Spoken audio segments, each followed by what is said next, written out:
Hello, welcome to Storm Reads, and today I'm going to be talking about my giant pile for retro romance. I know I ain't going to get to all these.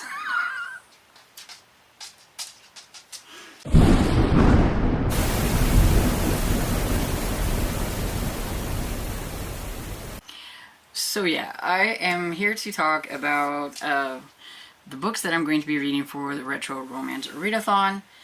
I host this with my friend Sarah from the Bookish Knitter. This year we decided to kind of just go relaxed and everything, and we did some teams, like, so I'm Team Order, she's Team Chaos. Everybody probably knows that we are always teasing each other about the way you're supposed to read things. I love to read in order. She just likes to jump in anywhere and read because life's too short. And so we just thought that would be kind of fun. So you could join a team and read like we do, or you could just read the books or whatever it is. You could read one book and participate. You could read 10 books. You could, just go all out. Whatever you want to do. You could pick a book for me and read one in order. You could pick one for her and do chaos. You could, do whatever you want.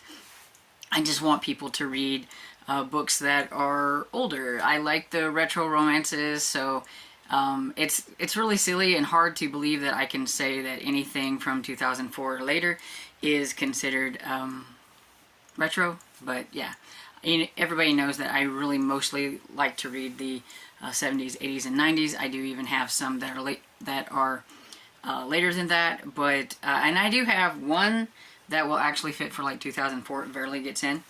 But yeah, so most of mine are going to be probably in the 80s and 90s on the list that I do have. And I scoured the internet for audiobooks for a lot of my books, but my actual owned books, the ones that I actually wanted to read, it's just on my possibility, and I could change my mind.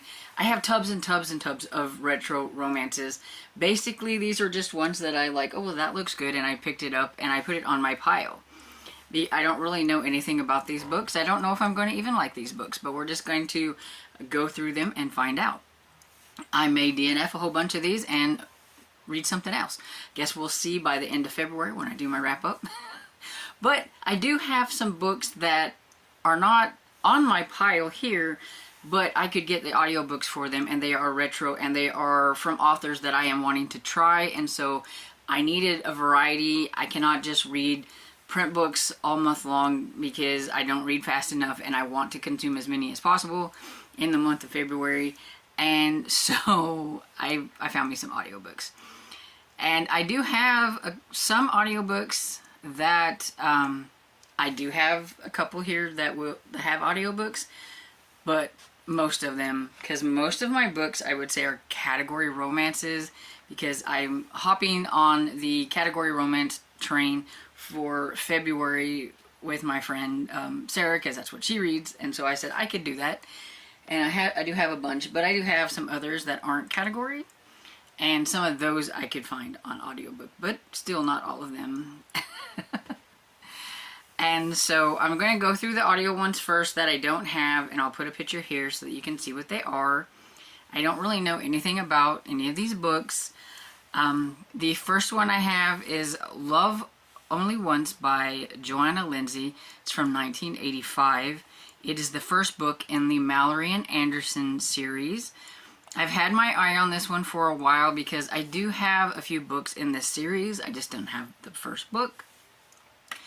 And this one looks like an abduction type of romance here, or whatever. It says, the exquisite niece of Lord Edward and Lady Charlotte Mallory, Regina Ashton, is outraged over her abduction by the arrogant, devilishly handsome Nicholas Eden, and is determined to make the rogue pay with his heart. I'm not going to go into a lot of details on these because I do have a lot of books, but I will try to give you a little bit of a tidbit so that you kind of know what's going on. And so yeah, so that's that one, and I think it sounds kind of good. And if you've read any of these books, please let me know what you thought about them down in the comments. And the next one I have is one that I have wanted to try for a long while now, and this one is Beyond the Highland Mist by Karen Marie Monin. It's the first book in the Highlander series. You're going to see first books a lot on here.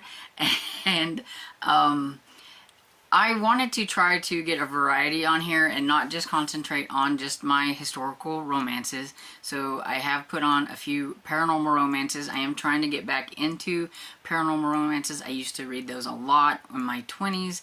And so yeah, I'm just trying to dip my toes back in. And I used to read a book series from her. I think it was the Fever series. Absolutely loved it. I did drop off at about book 5, I think. And I have been thinking about rereading that series because I really did enjoy what I had read. Baron was one of my favorite characters. And so I've always thought about trying this series by her, but I haven't. So I thought, you know, why not? And so this one came out in 1999. And I could get that first one, Love Only Once, on Everand. And I can get this one on Everand. I thought I would try to remember to tell you where I could get them from. Now, I also would like to say that you might find that some of these books might be on Audible or KU or something like that, but I don't have those. I only had Hoopla, Libby, and Everand to try to find a book on audio for. So, just in case you're wondering. And so this one is, I think, kind of a time travel, historical, paranormal-ish type romance, maybe from what it says on the genres. It says he would sell his warrior soul to possess her, an alluring laird. He was known throughout the kingdom as Hawk, legendary predator on the battlefield, and Bordeaux. No woman could refuse his touch, but no woman ever stirred his heart. Till a vengeful fairy tumbled Adrien de Simone, I'm probably pronouncing that wrong, out of a modern day Seattle and into medieval Scotland. So yeah, definitely time travel. And so yeah, it sounds kind of interesting, so we'll give it a try. The next one I have is me continuing on with the Bridgerton series. This one barely fits in. It is from 2004. I can get this one off of Hoopla. And it's When He Was Wicked by Julia Quinn. It is Bridgerton's number 6. And so, yeah, that is part, not only me starting series, because I have to start from book 1, but I have to continue in the right order. And so this is the next one I need to read. And it says, everything was so much simpler when he was wicked. In every life, there's a turning point, a moment so tremendous, so sharp and breathtaking that one knows one's life will never be the same. For Michael Sterling, London's most infamous rake, the moment came at the first time he laid eyes on Francesca Bridgerton. So, I think that, at least from what I've heard, that the later Bridgerton books are not quite the favorites of some people and everything, so I am kind of curious to see. I know these are the younger Bridgertons and everything, so it is kind of weird that, you know, they were, you know, like 12 or something like that at the beginning of the Bridgerton series, and now they're getting their own books later on here and everything, so it will be kind of weird but interesting at the same time, I think. So we'll give it a try. Then the next one I have is The Lion's Lady by Julie Garwood. This is the first book in the Crown Spy series. And it's from 1988. And I can get this one on Everand. And I picked this one because I wanted to try Julie Garwood. I don't really know where to start. I do have a few of her books. But sometimes I think most of them are like later on in the series and things like that. And I don't know, this series just sounded kind of interesting. It says Christina Bennett has taken London society by storm. The ravishing beauty guarded secrets of her mysterious past until the night Lion, Marquis of Lionwood, stole a searching, sensuous kiss. An arrogant nobleman with a pirate's passion. He tasted like wildfire smoldering beneath Christina's cool charm and swore to possess her. And so I thought it sounded kind of interesting, and yeah. So it'll be my first Julie Garwood Please let me know what some of your favorites for her. Should I try somewhere else? If you can find that it's on audio where I could get it, I would. But yeah, I knew that I could get this one, and so that's why I'm starting here. So the next one I have is from an author that I have read before. I recently, just as last year, read this author, and that's Lorraine Heath. And so I thought, I wonder when she started writing, or if I could find some older ones that would fit and everything, because the ones that I had read were some of her brand new stuff and everything. And so I got The Outlaw and the Lady by Lorraine Heath, and this one came out in 2001. And I could get this one on Libby, and it's the Daughter of Fortune series, book 1.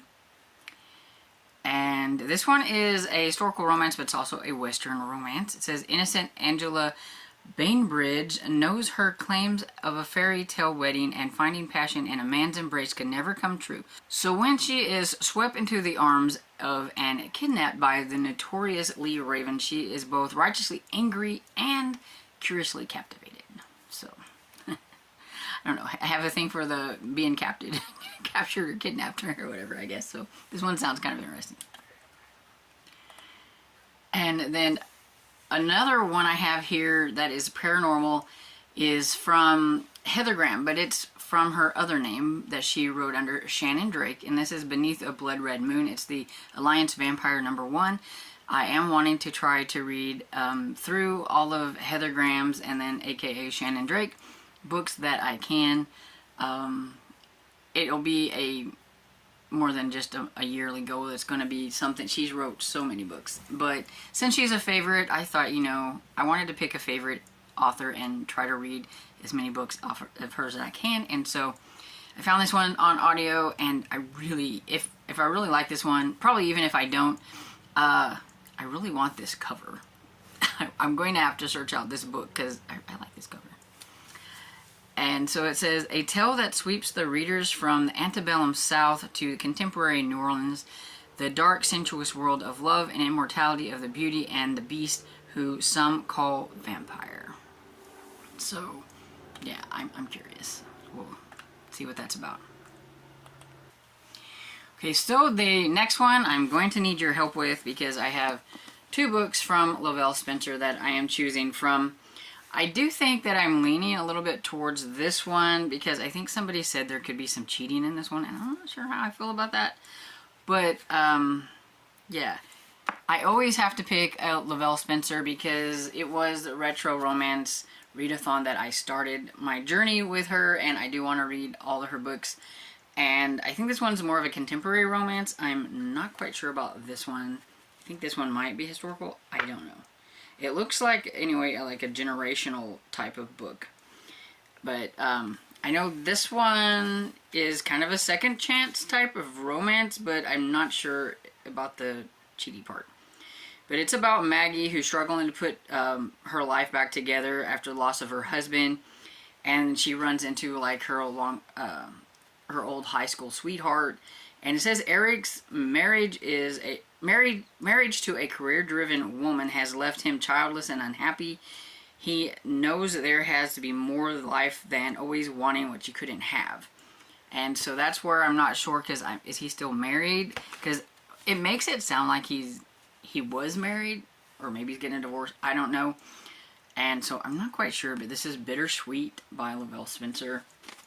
And then I have this one. I have Home Song by Lavelle Spencer. And this one has a cool little step back. That's why I said it looks, I don't know, generational or something. I think it is about a long-lost relative or something. Principal Tom Gardner, okay, so this is contemporary. Principal Tom Gardner comes face to face with a past indiscretion when a new student transfers to his high school, Kent Ahrens. Tom only has to look at him to see that this teenager is his son he never knew he had. And so I'm going to guess that maybe there will be a romance maybe between the mother again. Maybe this is another second chance. I don't know. I haven't really read, like I said, I don't want to read a whole lot about what they're about. I just kind of, I pick them out and then I go for it. And that could burn me. I don't know. I do have some other books of hers over there. And I do know that for the most part, I think you can get most of them on audio. So, which one of these do you think I should read, or do you have something else that you think I should read? I've read 4 of her books, but yeah, that's the only I've read Years, Morning Glory, Gamble, and Forgiving. I think The Forgiving. I think. So, but she's got a whole bunch more. So yeah, let me know down in the comments what you think I should read. And then the next one I have is the Seven Brides series. This is the first one, Rose, and it's by Lee Greenwood. And I know I can get this one on audio on Hoopla. And see, this one is from, I think, 1990 something. Yeah, 1993. And you can get this one on Hoopla, but it's called A Resolute Man. So yeah, in 2020 they changed the names, and I don't know why, because you know, I think Rose is fine. It is about it's about the 7 brides, and so these are, each one of them has the name of the 7 brides, but it's kind of based like on, I guess, the 7 Brides for 7 Brothers. I absolutely love that musical.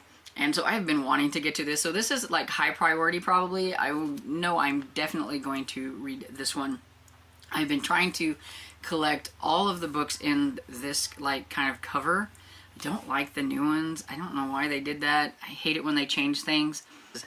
Wanted, a woman to cook, clean, and wash for 7 men. To penniless and friendless Rose Thornton, the advertisement seemed like answer to her prayers, and the incredibly handsome man who hired her seemed like a dream come true. Except for when she meets all those brothers, and they're kind of incorrigible and hard to manage, and so she's not quite sure even his kisses are worth it. So I always thought this would be fun to read, and so I can't wait to get into this one.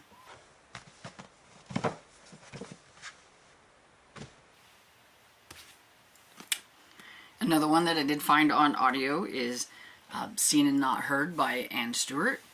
And this one is definitely kind of creepy.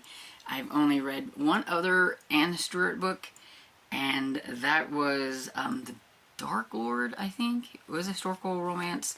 I think this one seems like it's more of a romantic suspense maybe, or suspense novel. And this one says, In Paris that spring, rain darkened the skies, and whenever it rained, the killing began. Also says, in Paris, the city of love, an American woman finds passion and terror. So yeah, romantic suspense. And so, yeah, Claire McIntyre tried to ignore the murders, the headline of women stabbed to death, the city's mounting fear. She tried to forget, too, the painful past she left behind in Massachusetts. I can never say that. And concentrate on her entrancing new life with Mark Bonnard. He was a man of wealth and sophistication who wrapped her in a spell of erotic desire. Alone with Mark and his small daughter in his classic elegant apartment, Claire could almost forget her loneliness, could almost believe she loved him. Uh-oh. I hope he's not that guy.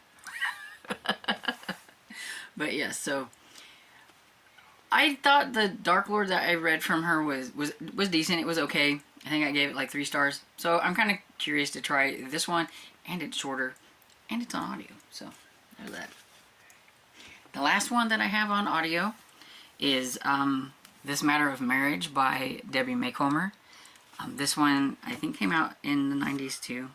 Yeah, 1997. There is a movie on this one, and I watched it many times whenever I was younger. I absolutely loved the movie that was based on this. And actually, thinking about that and this book made me kind of binge a bunch of Harlequin movies that I found on Freevee. There's a whole bunch of them that I remembered. I loved watching them whenever I was younger. And so, yeah, so I'm going to read this, and then I'm going to rewatch the movie because I just need to. But, yeah, this one is about Haley, whose biological clock is ticking and everything. So she needs to find a guy to marry so she can have kids, but she's just not coming up with any. She's tried, she's had all kinds of dating disasters. There was the cheapskate, the sex fiend, and, well, never mind. Why can't she just fall for somebody like her neighbor? Her neighbor's having his own set of problems. Steve is busy trying to win back his ex-wife and everything, and trying to ignore his neighbor and everything, but they always kind of end up together in situations and everything like that. And, you know, it's like, why can't he just forget his, you know, his ex-wife, and life would be simpler if he could just fall for somebody like his neighbor. So, yeah. And I just really remember the movie and how fun it was, and so I can't wait to read the source material, since I never have, and then to rewatch the movie. I think it'll be fun. So, This Matter of Marriage by Debbie Maycomer. Now, people are probably, why don't you save that till Debbie December? It's because I don't want to wait that long. I want to read it now. Okay, so my pile of eyeball reading. There's no rhyme or reason for these. Some of these I did pick because they were first in series. You don't have to read just first in series or any kind of series. You can read standalones. Like This Matter of Marriage just as a standalone, and Seen and Not Heard I think is standalone and everything. But, and I do have a few standalones in here. But I did basically pick a lot of these because they were the first in a series. This one I picked because... Okay, so I had to let Dresden out of my room, and now I don't remember what I was talking about. So, I decided to do this one just because, you know, it'd be fun to do, like, the first book in a long-running series. And this is the Men Made in America series. This is the reissue. I really like the original covers better, but this is the reissue. I do have all 50 states, and that's what this is about. And so this is the first one, and so it is Alabama. And I never hauled all 50 states, but I'm thinking that maybe I will, so that you can just see them in case you're wanting to read a book in a certain state. I can let you know that, you know, at least these books are set in that state. But this is The Redemption of Deke Summers by Gail Wilson. And like I said, it is the first book in the Men Made in America series. It is also the first book, I believe, in the Hidden Identity series, which is where it first came from. It was from 1997, and I meant to look up, so give me a minute. It's what I thought. So this one is part of the Harlequin Intrigue line, and where did I put it? This is the first in the Hidden Identity series. Like I said, it came out in 1997. This issue came out in 2006. So even if you have an edition that is newer, but as long as it's a book that was retro originally, you can still use it. So yeah, so this one is originally from 1997. And it says, a man without a past, Deke Summers was a man on the run with no possessions, no connections. Caring about another person was his most forbidden luxury. A woman without a heart, Becky Travers was the kind of woman who always set an extra place on for Sunday supper and welcomed everyone with a smile, especially the sunny-haired stranger called Deke. An enemy without a face. So, of course, because it's intrigue. So yeah, I'm curious. What I've learned so far, I've been putting these into my spreadsheet and everything. It seems like a lot of these are from Intrigue, Special Edition, and American Romance line, which I think is kind of fun. But yeah, they all, it's a series, but they've brought in different books from different lines and different time periods. Like this is 1997. Some of them are from the 80s and things like that. They just grab them, and the only thing really they have in common is that each one of them is from a different state in the United States. So there's that, if I made any kind of sense. And so I have some really retro Harlequin here. I have a whole bunch of these, probably like 25 or more. I got lucky and found a lot of these for like 10 cents a piece, and they're in fairly good condition. This one is Beware the Huntsman. I know nothing about it. It's by Sophie West. It says, Susanna wasn't happy about her young cousin Claire's unsatisfactory romance with sophisticated Giovanni. I'm not even going to try to pronounce the last name. She decided to do what she could to make Claire give it up as a bad job. And then, ironically, Susan found herself falling in love with him too. So, I mean, look, he's kind of cute. I don't blame him. I just love these artistic covers. They're so great. They're always, what I've noticed from these when I've read them is they're always like a large age gap. He's usually definitely a lot older than the woman and everything. So, yeah, I'm kind of curious. You can definitely tell that, I think, a little bit more in this one by the cover. The guy looks a lot older than the lady. I picked this one because of the car. I kid you not. And the cover, like the color, I just like brown. Kind of a brown, burnt orange, kind of orange. I really like that cover and color together. I don't know why. This is The Dragon's Case by Isabel Chase. And, yeah. It says, Senor Carlos Valori, yeah, I'm not going to pronounce that one either, seemed to think Megan ought to be grateful to him for whisking her out of her job in a nightclub and taking her to Majorca as companion to his stepmother. But I'm guessing that she wasn't happy about that, maybe. But yeah, so seems fun. Oh, and I forgot to say when these came out. Okay, because these are my older ones. Yeah, so this one came out in 1975, and this is the 1975 edition. So this one is the same age as me. And this one originally came out in 1973, and this is from 1974. So still fairly old. Oh, that one's older than me.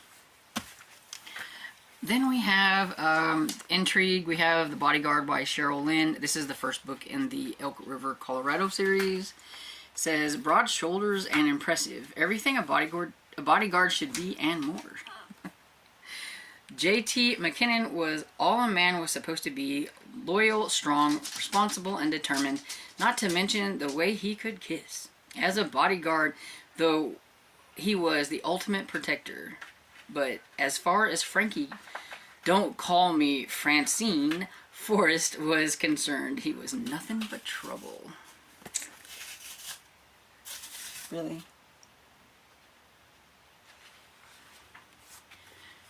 And this one is from 1999, and it's number 514 in the Harlequin Intrigue.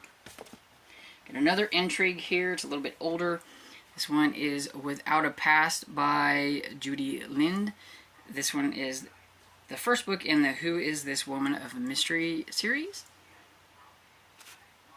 It's a little bit more beat up and stuff, but it is a little bit older. And oh, and it comes with a good recommendation. It says good right there. So evidently somebody enjoyed this. And let's see. This one's from 1994.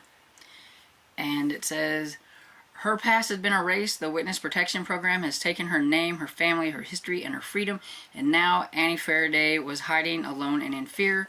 Her presence was dangerous. Her new life was founded on lies and deceit, filled with false faces and sinister strangers. There were many new men in this make-believe world who might heal her loneliness, but none were to be trusted. Her future was Luke McCullough, but his eyes watched her too closely, his steps were too stealthy, and his appearance too mysterious. So, he's a gun-packing cowboy. All right, I like him already.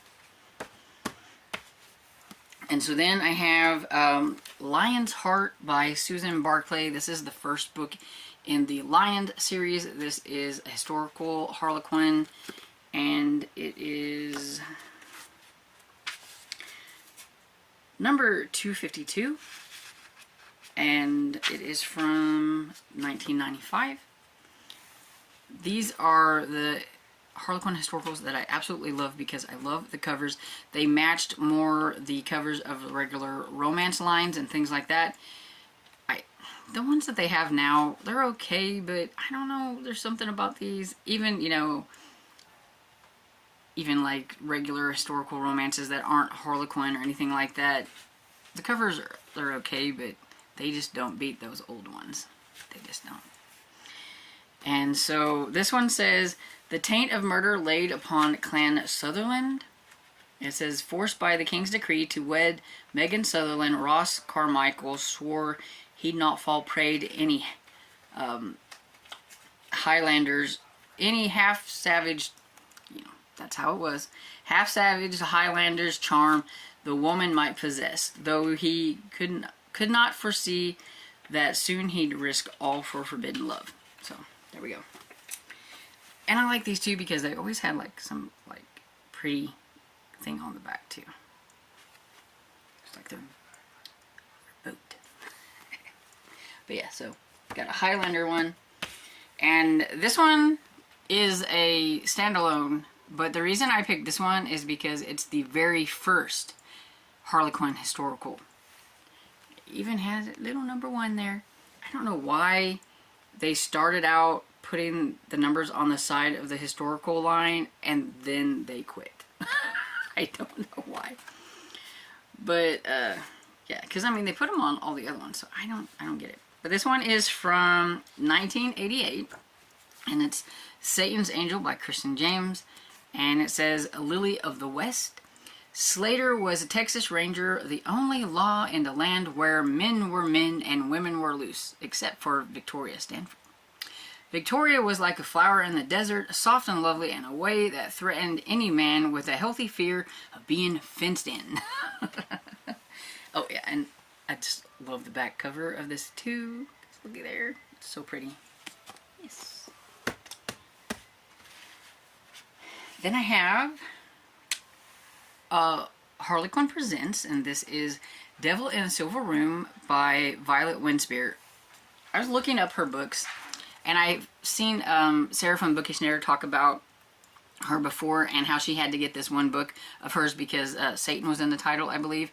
I think she has this heavily fixation with like putting Satan or devil or whatever in her titles because a lot of her books have that in the titles, I noticed. But yeah, so I picked this one. It's like the horses in the back on top of her head. It's kind of weird and creepy, but I thought it was cool. This is number 5 in the Harlequin Presents. It's the earliest Harlequin Presents that I have. And this one came out in 1973. And this is from 1973. No, wait. No. Okay, so this one originally came out in 1973. But I think this is a reprinting from 1981. Which this looks kind of like what the 1980s version would look like anyway. So, and it says, Margot was afraid to love again. Margot Jones had loved Michael Casalis, but her love had brought her only pain. Michael had married someone else. Now, 5 years later, Michael is dead, and Margot was at the Casalis remote French chateau, Satan Court. See, I'm telling you, she has a fixation.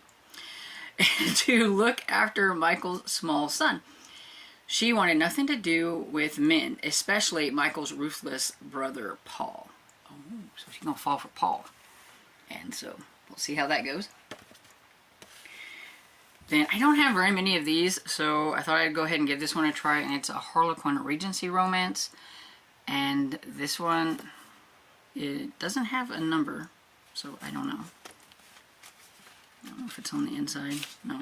And I didn't look it up, so I don't know.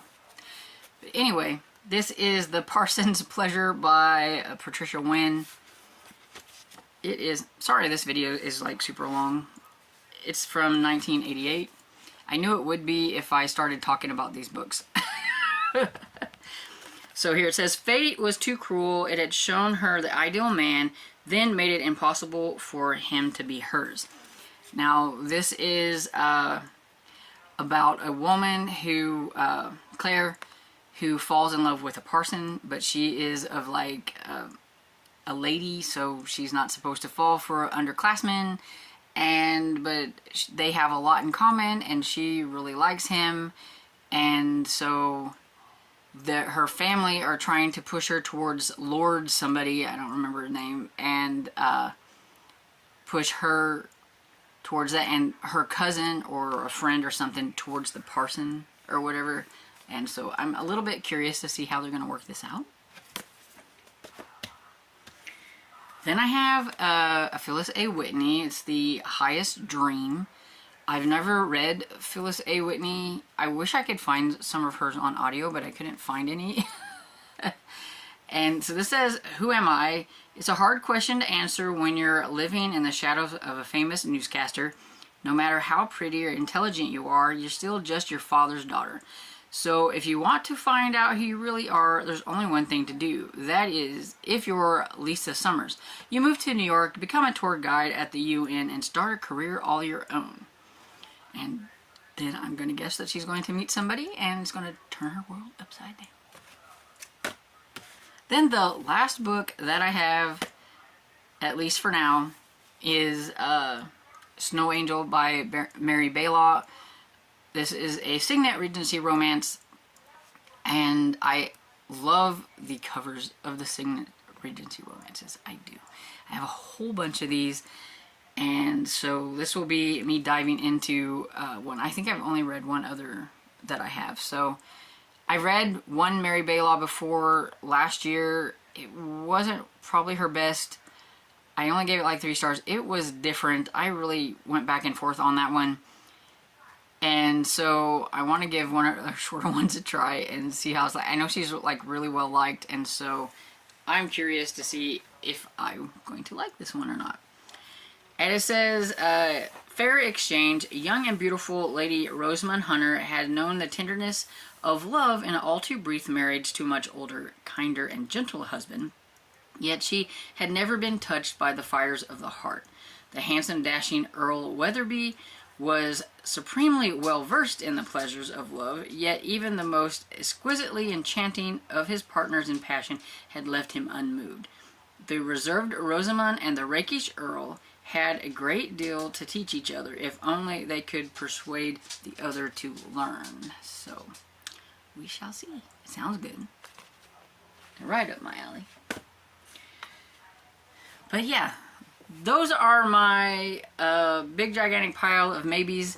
I know I'm not going to get to a lot of these. I have other books to read. I will be putting out a much shorter video of books that I need to read for other things. There is another readathon that I would like to read a few things for. I have buddy reads and things like that. So I will be putting out a shorter video on that. But yeah, so this one was extremely long video, and I apologize, but hopefully you enjoyed looking at all the books, because I always do. And I get excited whenever I'm talking about my retro romances. Everybody knows that probably already, and so I could just go on and gush about them all. But I had to stop somewhere, right? I mean, I could have grabbed so many more. So let me know if you have read any of these down in the comments below. If any of these are a favorite author of yours and you think I should give a different book a try, I will definitely put that on my list. So let me know down in the comments. I really like talking retro romances with everybody. Just gives my heart a little joy. And so I hope you enjoyed this video, and if you did, please give it a thumbs up and subscribe, and I will see you all in the next video. Bye!